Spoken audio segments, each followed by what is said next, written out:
to eliminate black history or change the narrative on college campuses.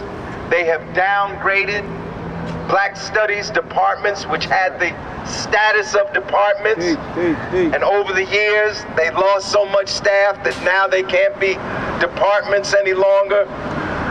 All of this is part and parcel of the frontal attack on black people that is going on in this country. They are attacking our voting rights. They are attacking our labor rights. They are attacking our culture, attacking our educational institutions, attacking the legislation that we fought for during the civil rights movement. And since then, all of this, the right wing is trying to reverse and trying to overturn. And Stop Woke Act is just one more effort in that frontal attack on black people. Right. But it is particularly heinous down there in Florida, where Governor Ron DeSantis is governor, someone who is trying to be to the right of Donald Trump. You know, if you could imagine that he's running to the right of Donald Trump. And that's what this Stop Woke, that all these things that attack black people, poor people, women, workers, all of this is part and parcel of trying to roll back the gains that all of us have made over really the last 75 years, because it's not just an attack on the civil rights movement. This is an attack going all the way back to the New Deal. They want to overturn everything that working people have gained in the last 75 years. So one of the things that has happened since the Stop Woke Act was signed into law by Governor DeSantis was that the State Board of Education has revised the curriculum to in fact change how slavery is being taught in schools in Florida. And if you could believe this, I know people who have not really been following what's going on, when they hear what's been happening, they're aghast. That's right. But we're not aghast because we've seen the direction that this has been going. So what they're doing now is changing how teachers are being instructed to teach about the enslavement of African people. And they're changing it to say that in fact the enslavement was beneficial to the enslaved. That's right. Can you imagine that? That somehow slavery was beneficial to black people. Why? The curriculum says because we were taught skills. And anyone that knows a modicum of African American history knows, in fact, that we came here with skills. In fact, we were brought here because of our skills in agriculture, because of our skills in engineering, because of our skills in so many other areas. And other speakers are going to speak to this, so I'm not going to take their fire, because I want them to elaborate on this. But this is an affront to the dignity and humanity of black people, that they would dare to in fact try to say that the 250 years of enslavement in this country and the 500 years of enslavement that we had to endure in the Western Hemisphere was somehow beneficial to us. But this is not a new story. This is but a new iteration of an old story, the justification of slavery. To enslave people and to treat people like it, as if they're inhuman, you have to come up with a rationale. beginning, the rationale of enslavement was, in fact, it was good for us because it helped bring civilization to us. When we know the exact opposite is true, African people brought civilization to the world. So we're here today to condemn the Stop Woke Act, to condemn Governor DeSantis, to condemn the Florida State Legislature for signing this into law, and to condemn the state legislature, to condemn the State Board of Education for revising the curriculum to, in essence, teach a lie. This is a lie that they're teaching. And it is not only a lie, but it is something that will do harm to our children down there in Florida. That is why today the People's Organization for Progress, we're calling on the Justice Department, we're calling on the Biden administration and the Justice Department to immediately launch a civil rights investigation of the State Board of Education in the state of Florida. And to bring charges, if necessary, because this is doing harm, and many of you who are here know that sometimes mental harm can be as bad as physical harm. That's right.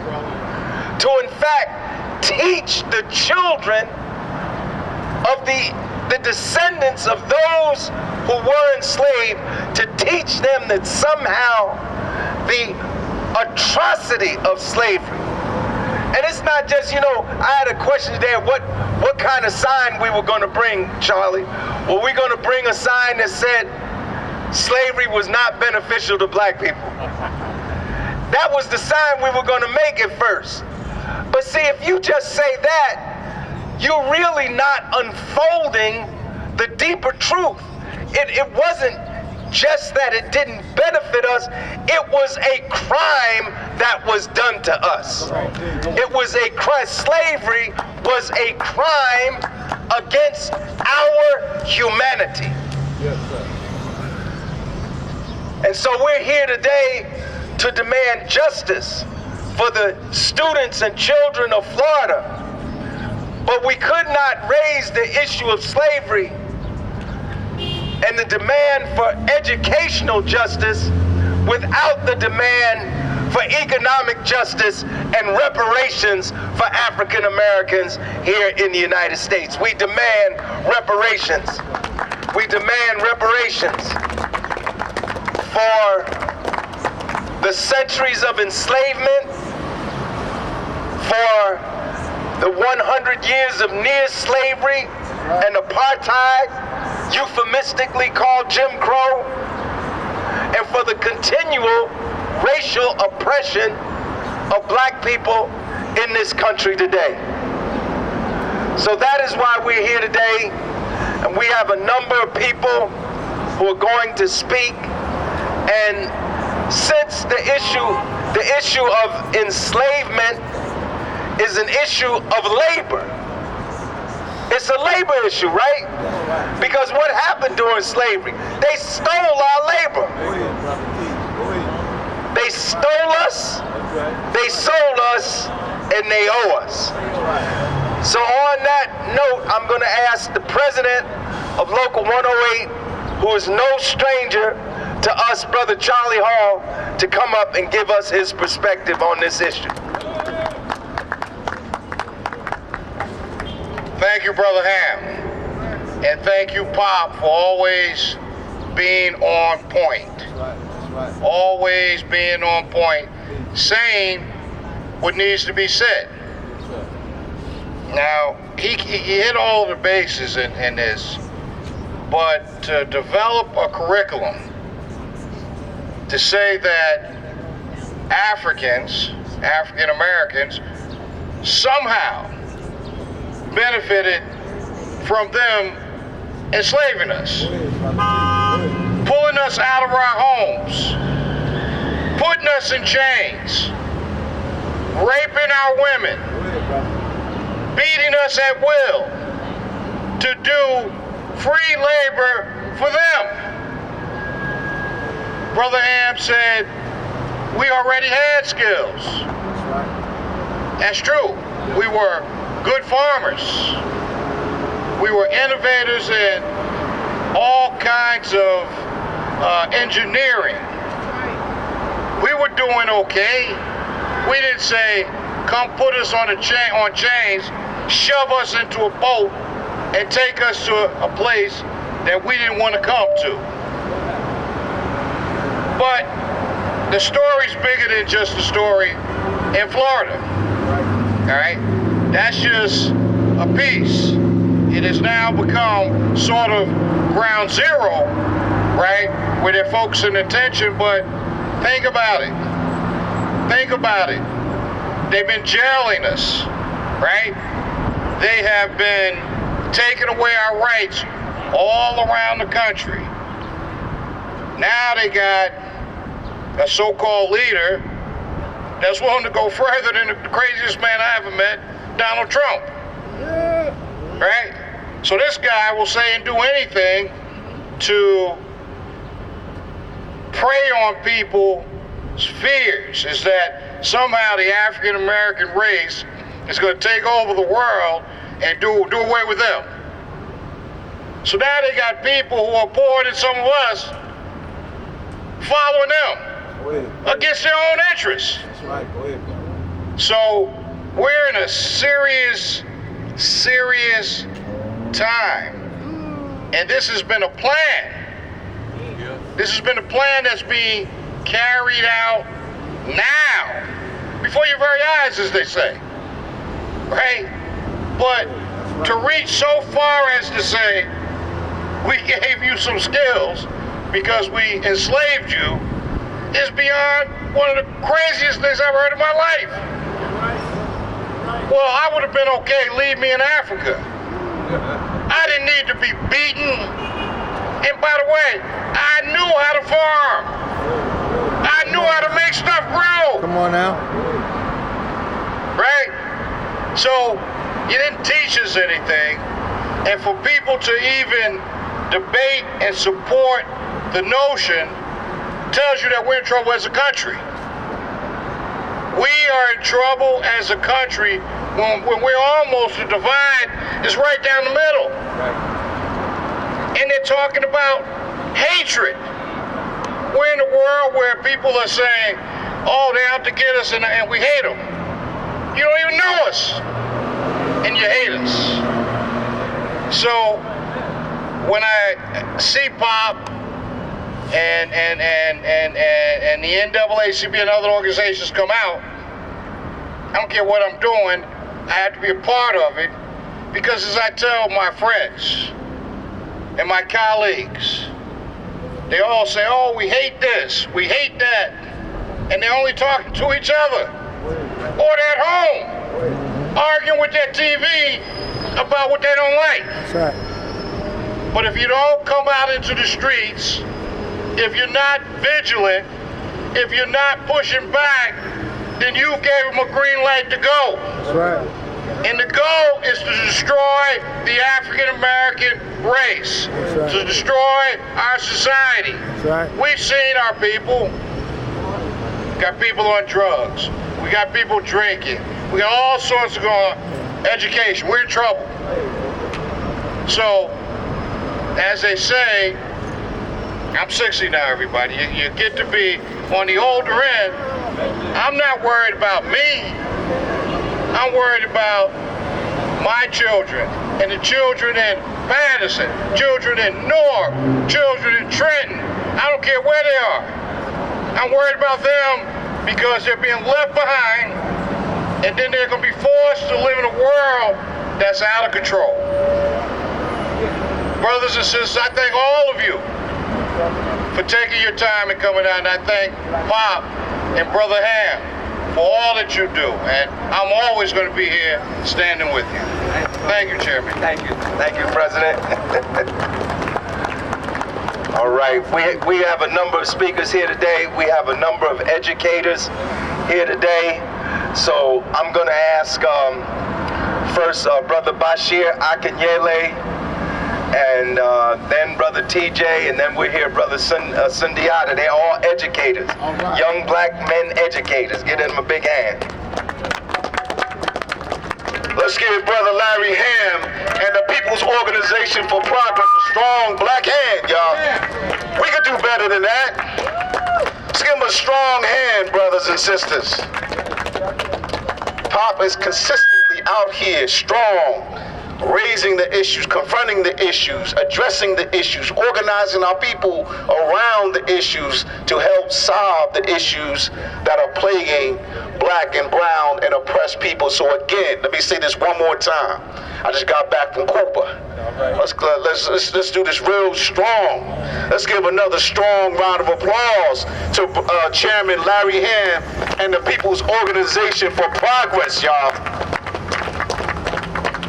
We're not going to be long, but we're going to be strong today.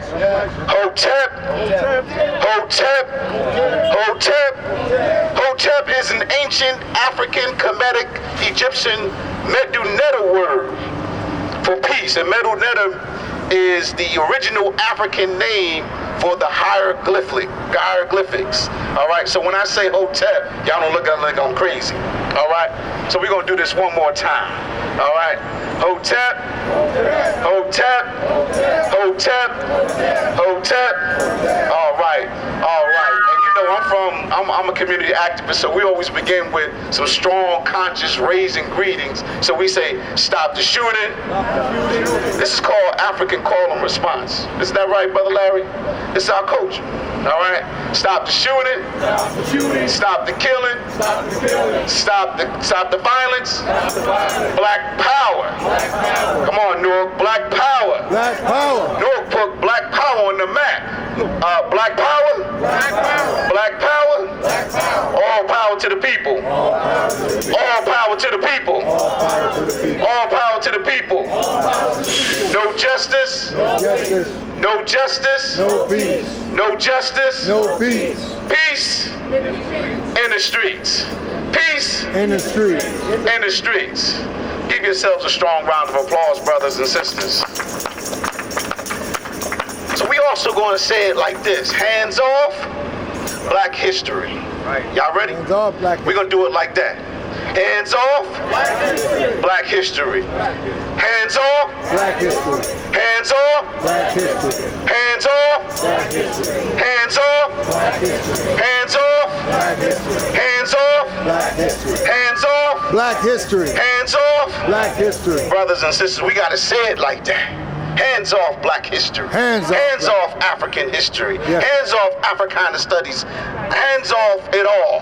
Hands off whatever you want to call it. God damn it, hands off. Hands off for that. Period, brothers and Period. sisters. Yes, sir. That's how I feel. I'm gonna use some curse words today because I'm fired up. That's right. Brother Larry, you got me out of bed today, Come on brother. now. I'm fired up today. Come on now. God damn it, we say hands off Black Hands history. off. We say that. And we're going to say that real strong. All right? Because Black history or Africana studies is under attack, brothers and sisters. That's right. It's under attack. And it's been under attack for a while, but now it's coming to the surface really strong. So we gotta send a strong response to the attacks on our history, brothers and sisters. My name is Brother Bashir Muhammad Bata Akinyele. I am a community activist and a member of ASCAT. All right, some of y'all elders know ASCAT. ASCAT simply means the Association for the Study of Classical African Civilizations. It was created by doctors John Henry Clark, doctors John Henry Clark, Dr. Ben, we affectionately call him Dr. Ben, but it's Joseph Ben Yakinen, Jacob Crothers, Rakiti Amin, all right, Shashi McIntyre, you name it, you know, Dr. Jeffries. These brothers and sisters came together and created ASCAT because they wanted to teach our community the real facts of our history. All right? So when the oppressor attacks, right, we have an answer for them, right? So brothers and sisters, I'm a part of the ASCAT. I'm also a history and Africana studies teacher at Weequahic High School in Newark, New Jersey. And Yes, give a big shout out to Weak Way, all right? You from Newark, we say Weak Way, we don't say Weak Wig, all right? But you know, outside of Newark, folks say Weak Wig, right? But you from Newark or the Newark area, we just say Weak Way, all right? No doubt, no doubt. I'm gonna begin my short little statement with a quote from Dr. John Henry Clark. He writes, he says, the Europeans not only colonized most of the world, they began to colonize information about the world and its people. In order to do this, they had to forget or pretend, or forget all they had previously known about Africans. That is a quote from Dr. John Henry Clark, historian and respected founder of Africana Studies. He's one of the pillars of Africana Studies, brothers and sisters. Sometimes we forget that. And they want us to forget that because, you know, they push this Negro line, you know, this Negro line to X out brothers like Dr. John Henry Clark and Dr. Ben and Jacob Crothers and Dr. Jeffries and Shashi McIntyre and Marimba Ani and all these brilliant brothers and sisters who laid the foundation for Africana Studies, all right? They seem to push, they have the tendency to push these brothers and sisters away. And we can't forget brothers like our dear elders like Carter G. Woodson and W.E.B. Du Bois. No doubt. Let's give them a strong round of applause, y'all. Ashe. I am outraged. Again, I've been writing about this dude, Ron DeSantis. I'm outraged with him. I'm outraged with the State Board of Education in Florida. I'm outraged with folk in Florida. I'm outraged with Negroes in Florida. I'm just outraged. I'm fired up, angry as hell that they will allow something like this to happen. The rewriting of our history when it comes to the enslavement of black people, our Holocaust, because that's what it was. It's our Holocaust, right? And these people are trying to rewrite it, to make it nice, to make it seem like slavery was good for us, that it civilized us. These are old arguments. These are old white supremacist arguments, brothers and sisters. For real.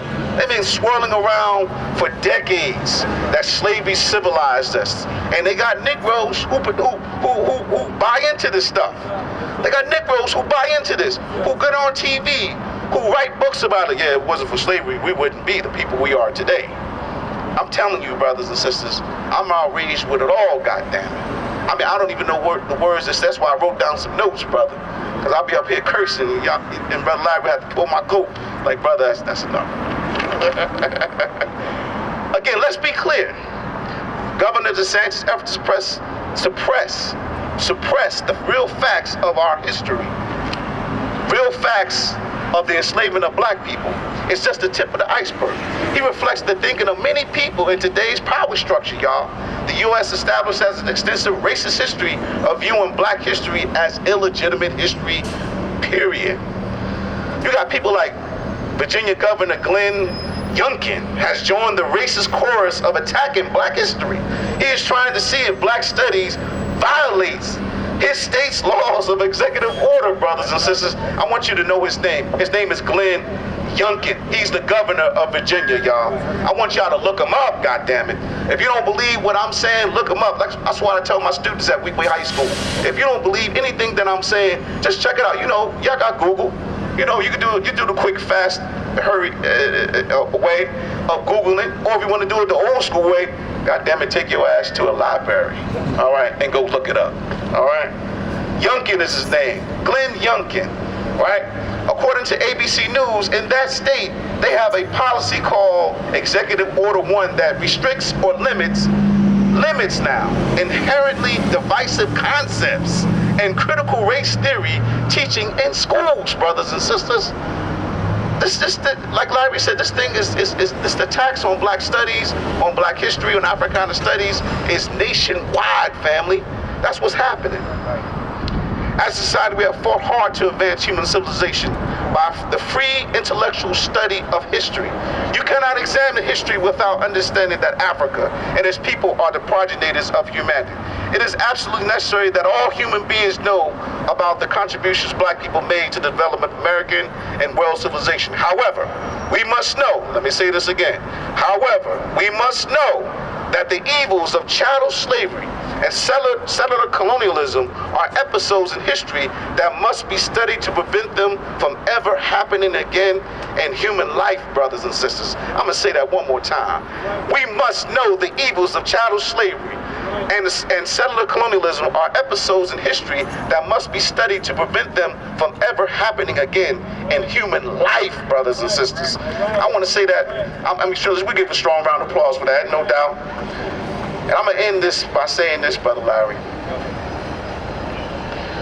The U.S. establishment has a very long history, long racist history of viewing black history as illegitimate history, like I said before.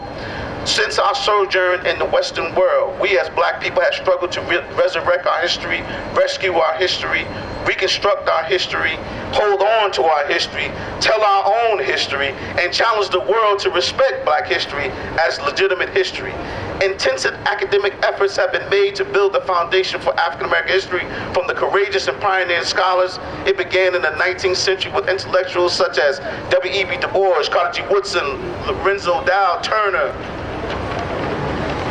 Even progressive white folks added to the creation of African American studies. We can't forget that. Herbert Aptheker, Melvin Hershowitz. However, from the 20th century to the present, many black historians took over the reins of leadership for the study of African American history, such as Arturo Alphonse Schomburg. Anybody heard of him? Willis Nathaniel Huggins, Drusilla Dungy Houston, William Leo Hansberry, Yusuf Ben Yakinen, John Henry Clark, James Turner, John Hope Franklin, Lerone Bennett, George G.M. James, Chancellor Williams, George G. Jackson, Shaking the Joke, Theophilo Bingo, Malefi Asante, Abdul Al-Khamet, William Sells, my brother, one of my mentors, Dr. William Sells, Shashi McIntyre, Anthony Browder, Leonard Jeffries, Marimba Ani, James Smalls, Jacob Crothers, Asa Hilliard, Rikiti Amin, and Malana Karenga added to the struggle to fortify the validity of black history to the eyes of the world, brothers and sisters. Even, I'm going to say this and I'm ending it, Brother Larry, even if the oppressor, even if the oppressor, or when the oppressor, or just say, when the, well, I'm gonna say it like this, when the oppressor goes in and uses the system to rewrite history, remember, we still must practice self-determination. We must take it upon ourselves to study our history, right? We have so many great scholars that we can plug in to tell the world our own story, especially when it comes to the enslavement of black people, our Holocaust. With that being said, my name is Brother Bashir Muhammad Patel Akinyele. I'm a history teacher at Weequahic High School. No doubt. I mentioned that, Brother Baba Zahid, before I came. Just a couple of days ago, I just flew in from Cuba. Had a wonderful experience, and race was not a factor in Cuba. Let me say that one more time. I did not even feel the sting or the pressures of race, because everyone struggled to get behind that, to get beyond that. They struggled for equality. So race wasn't even a big thing when I was in Cuba, but that's a whole nother discussion.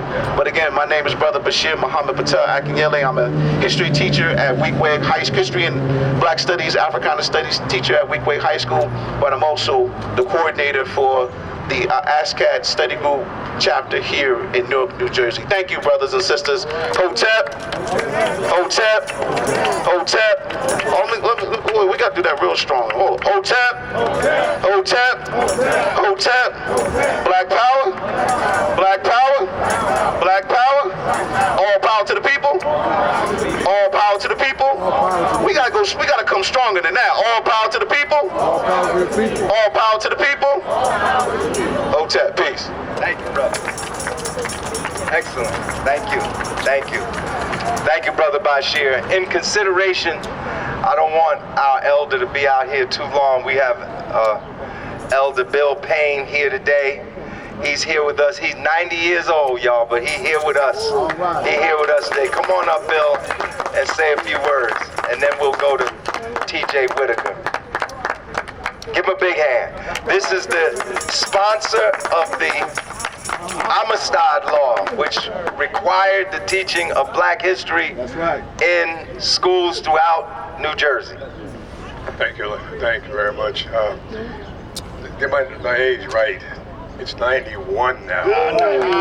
Come on now. Don't play me cheap. I got a lot more work to do. Yeah. One of the things I think is very, very important, and I'm glad you mentioned, that when I was in the State Assembly some years ago, I introduced legislation called the Amistad legislation because I felt that that our contributions, our contributions to the development should be taught to our children, etc. It should be taught to not only our children, but everybody should know that the contributions that African Americans made has made this country what it is, okay? Make sure that everybody know that we came up with, that we have some of the most outstanding physicians and things of that nature that we've had, people that came across and developed blood plasma, for instance, and things of that nature. We fought in the Revolutionary War. Let me tell you the story. When I was growing up, I was living in Belleville and I was going to school in Belleville. And the book that the teacher read and showed to all of us, and there was just two blacks in the class, myself and Irma Kervin. Bob Kervin, you may have known him well. Bob Kervin's sister and I were in the same class.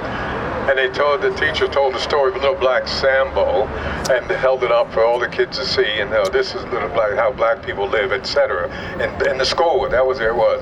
And Irma Kervin and Bill Payne were the only two blacks in that class. And then we had other ones that they taught about nothing positive that blacks have ever done, nothing ever done.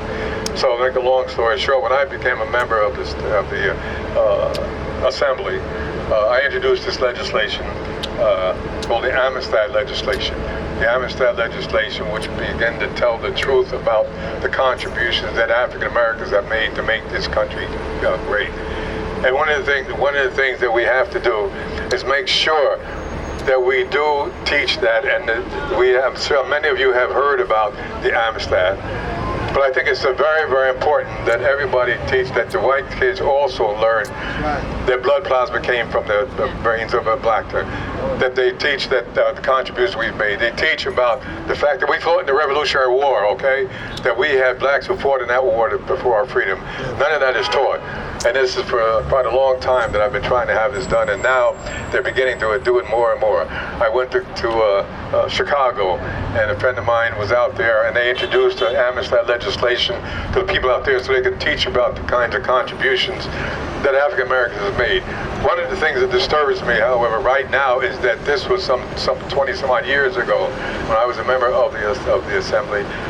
And there are other blacks down there right now. I never hear anything about, let's make some noise about this. I don't know why, but we can't seem to get people who sit in their office down there now to make some noise about the fact that there's legislation there that says you have to teach about the contributions that African Americans made. And if we send people to Trenton and they don't do the job they should be doing, then they should be gone. Kick out, put them out. People have died. People died for that, okay? And I don't understand why after almost all these years, 20 years or so, there's still silence down there. When I try to get some of the members of who are presently members down there, I wonder why you don't speak up about it, that there are people that are still not being talked about. And I think that it's there, and it's up to us then, those of us who live here, and not only here, but in Chicago and elsewhere, that they need to teach the fact that, and what I have here is a card that tells a little bit about what the factoids, I call them, because I think I have heard people say that we should have the churches teach our history. The churches should teach our history about what we've done. Let me tell you something. We pay taxes. They teach everybody else's history. Why should we say that, okay, no, let the church do it? We have to have it in the class, and if they won't do it in the classroom, get rid of those who are in the class and get rid of them, all right? But don't come up with something that says, well, let the church do it for it. No. The fact is that we've been there, and we've made this country what it is. And every single one of us needs to make it sure that when we get down there, we go to Trenton and let them know, to those who are there, that we let them know that this is a law of this state, that we need to make sure it happens. The people that play games with it and stuff like that, they need to go. My God, people gave their lives. I knew Dr. King. As a matter of fact, I have a picture here. Let me hold it up. Picture of that when I was only 15, back quite a long time ago in 1956, as a matter of fact. I was the national chairman of the NAACP Youth, and I was at a convention out in California. And Dr. King had been invited to speak to the NAACP. And the older guy, he was only 26, 27 years old.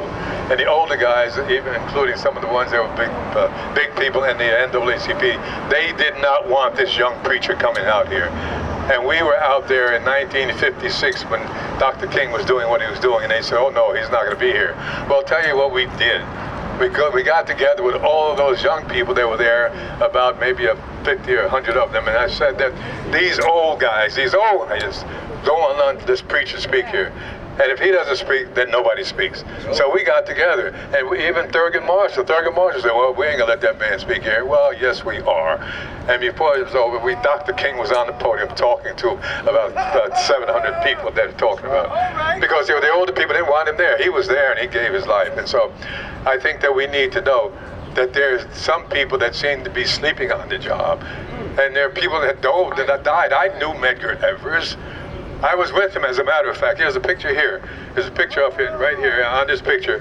This is at that convention. This is Dr. King. This is Bill Payne at another age. And here's Medgar Evers. You got to blow that up, man.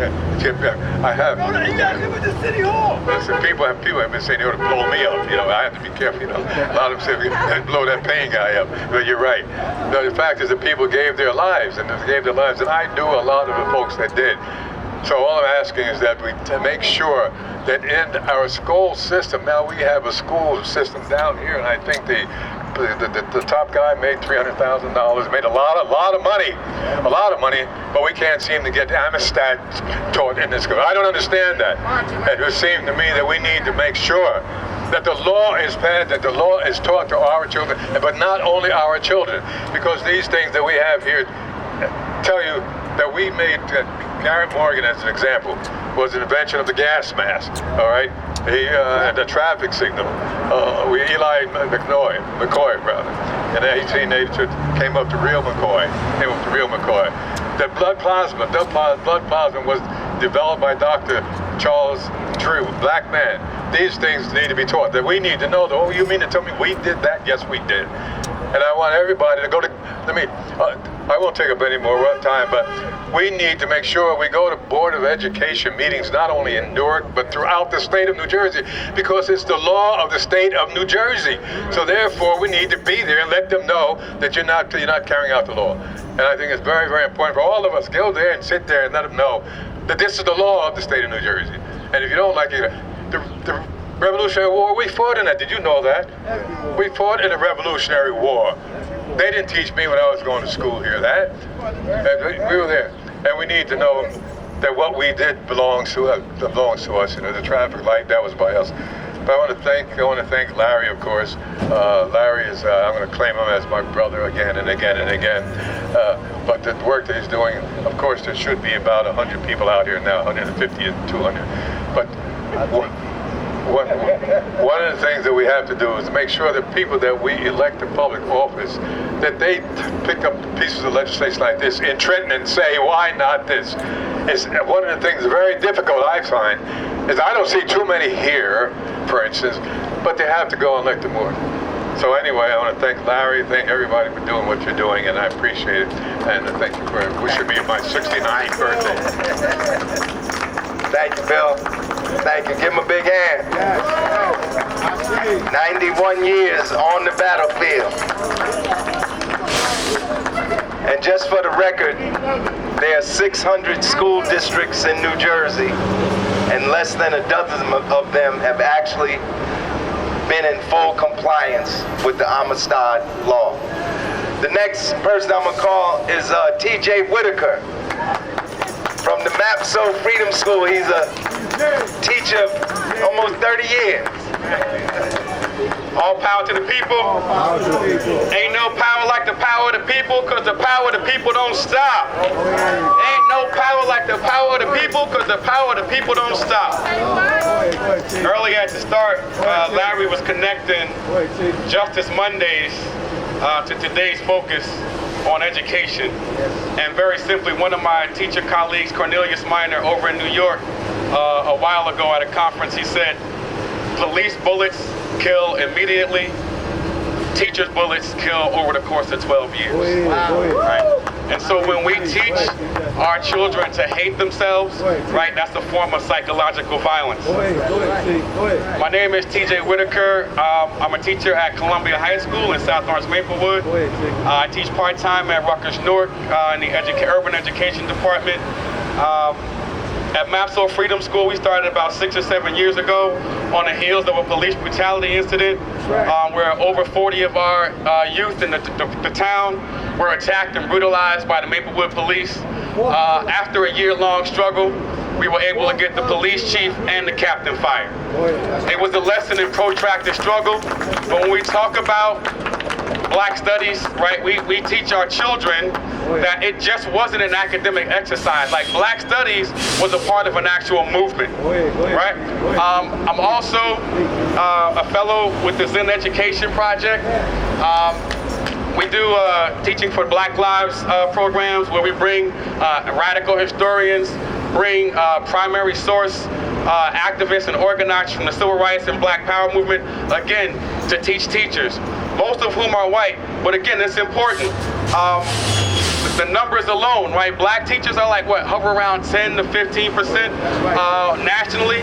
So there are a lot more teachers of Black children than there are Black teachers. And so it's upon us to make sure that everybody gets trained to teach our young folks. Teach.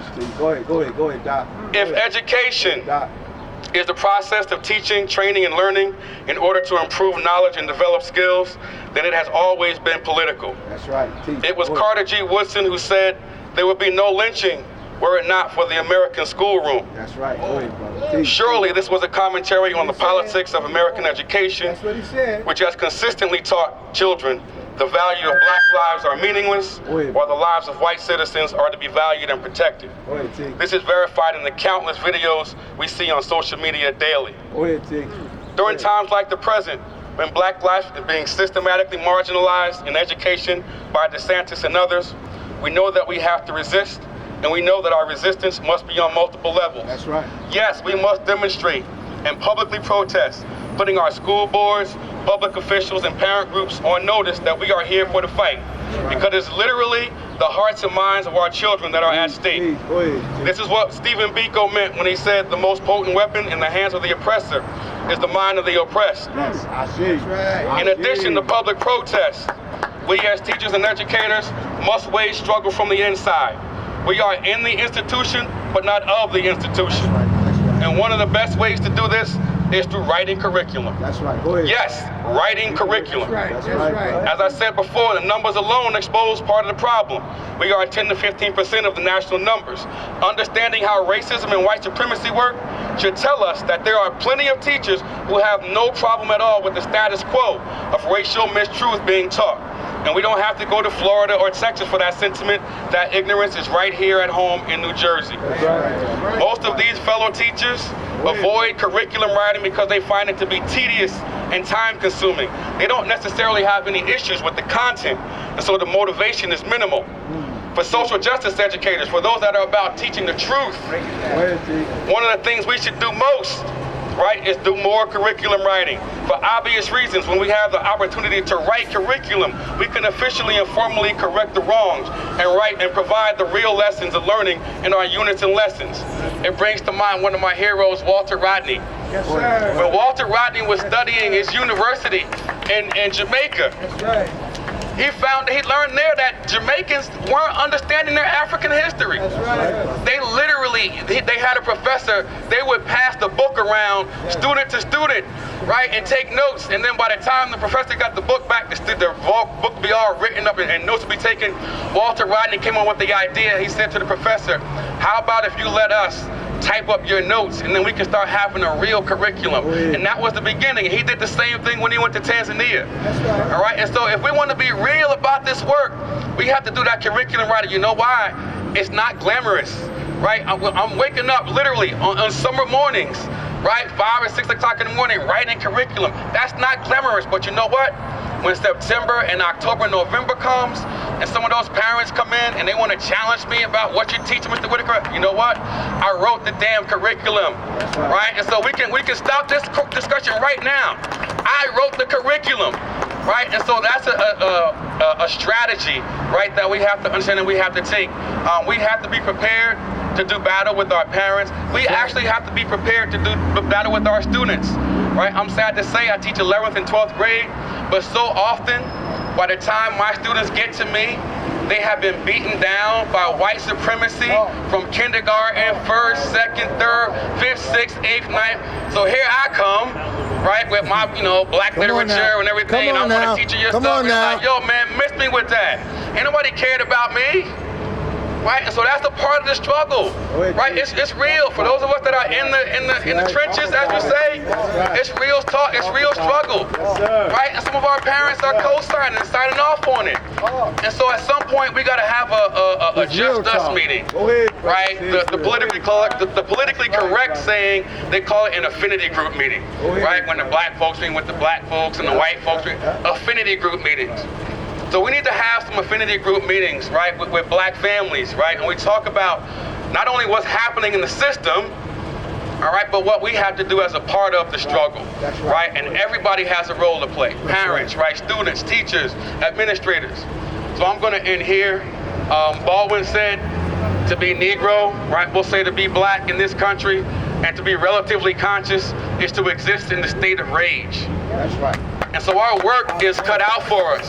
Our work is cut out for us. Brother Bashir was talking about how he woke up, all right, outraged today. Larry got him out of bed. So this is the work that we are committed to do. Brother Larry, if you don't mind, I would like to introduce Brother Sanjata, my brother from Irvington, Mount Vernon Elementary School. Yes, sir. We actually, I wanted to bring him up because we met at an Amistad Teacher Institute about 7 or 8 years ago. So thank you, Brother Payne. Sister Stephanie James Harris was doing her thing for years. I'm going to say right now, I don't even know who's running it right now, but it's not the same. I'm going to pass it on to my brother, Sunjata Sekou from Mount Vernon School in Irvington. Peace, everyone. How are you? My name is Sunjata Sekou. I teach 3rd grade. I'm not waiting for no superintendent to tell me to teach black history. You hear me? I'm not waiting for no supervisor to tell me to teach black history. And I'm definitely not waiting until February to teach black history. I'm teaching it 180 days out of the school year. That is every day. Every day. Twice a day. And if they give me Saturday, I'll teach it then. Come on. They give me Sunday, I'll teach it then. That's right. They create an 8th day, I'll teach it then. I'm going to teach our history. That's right. And I'm going to start with the babies. Come on and guess now. what I'm not doing? Go ahead. I'm not starting with our enslavement. I'm going back to the motherland. I'm talking about the Empire of Ghana. Heard of it? I'm talking about Shanghai. You heard of it? I'm talking about Mali, Mansa Musa. I'm talking about the mothers and the fathers of civilization. You hear me? That's what I'm laying on the 3rd graders. That's what I'm telling them, because the curriculum will beat them down with slavery. And slavery, what Ron DeSantis said was a personal benefit. Our people succeeded in spite of slavery. We were smart in spite of slavery. We knew agriculture before slavery. We were builders before slavery. But not only DeSantis in Florida, you have DeSantis in New Jersey. We don't want to have that conversation. They don't want to talk about that. The Amistad law has been on the books for 21 years. Our brother said 12 school districts out of 600 has implemented. I'm going to say it's less than that. But they don't want to talk about that. They don't want to talk about our struggle. That's why for us, what we have to do, we have to demand it from the teachers. We have to let them know we want you to teach the history. We need the history. And if you don't know it, you need to find someone who know it and bring them in, right? We have to make sure that our history is taught. Whether you're parent, grandparent, brother, sister, uncle, friend, you go and you ask that teacher, how are you incorporating the Amistad? How are you teaching black history? And how are you not just talking about slavery, but go before slavery, before our enslavement, before the Mayafa? How are you doing that? And if you don't know how to do it, you go down to Newark Public Library, right? You go to your your town's library. You educate yourself. And when you get in front of our beautiful, wonderful students, you tell them what they need to be taught. You invite them. You help them. You get out the way and let them talk. Let them share their history. Let them bring forth their natural brilliance. That's what we need to do. And when are we going to do it? Now. When, Larry? When are we going to do it? Now. When are we going to do it? Now. When are we going to do it? All right, y'all done signed the contract with me, and we're going to do it when? Now. Thank you, good brother. All right. Give them a hand. Brother Sekou, Brother DJ. Give them a hand. I'm so glad we decided to do this today. I see Baba Zay, he the closer. He the closer.